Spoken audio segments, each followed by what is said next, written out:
मुंबईच्या उंचच उंच इमारती बघत होतो आणि अचानक कल्याण स्टेशनला एक खास सरप्राईज मिळालं. हॅलो एव्हरीवन, मी प्राजक्ता. पनवेल मागे सोडलं आणि उभ्या ठाकलेल्या मुंबईच्या त्या टोलेगंज इमारती, इथूनच आमचा दुसऱ्या भागाच्या प्रवासाला सुरुवात झाली. खऱ्या अर्थाने सुरुवात झाली. प्रवासात कुलूला अजून एक मित्र मिळाला. खेळायला खेळता खेळता आम्ही कधी कल्याण स्टेशनला पोहोचलो समजलंच नाही. कल्याण स्टेशन आलं आणि त्याला त्याचा बाबा भेटायला आला. सोबतच त्याने वाफाळलेले डाळ वडा आणि इडलीचा नाश्ता घेऊन आलं. तिथेच मग आम्ही थोडा वेळ नाश्ता केला आणि आम्ही छान असं एन्जॉय करत होतो.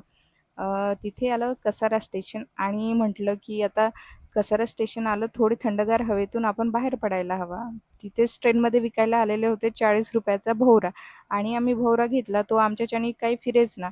मग थोड्या वेळानंतर आम्हाला भूक लागलेली होती. आम्ही ऑनलाईन ऑर्डर केलं. त्यानंतर ते ऑर्डर नाशिकला येणार होतं. नाशिकला आम्ही ते ऑर्डर रिसीव्ह केलं आणि छान असं बाबाला तिथे निरोप घेतला. थोडा इमोशनल होता कुल्लू, कारण की त्याचं रडणं, "बाबा तू कधी येतो भेटायला परत?" मग बाय करत त्याचा निरोप घेतला आणि आमचा प्रवास अजूनही सुरू होता, कारण की हा मुंबईपर्यंतचा अर्धाच प्रवास आहे.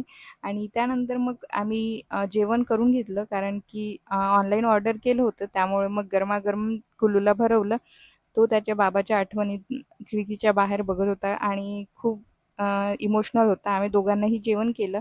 असं होतं आमचा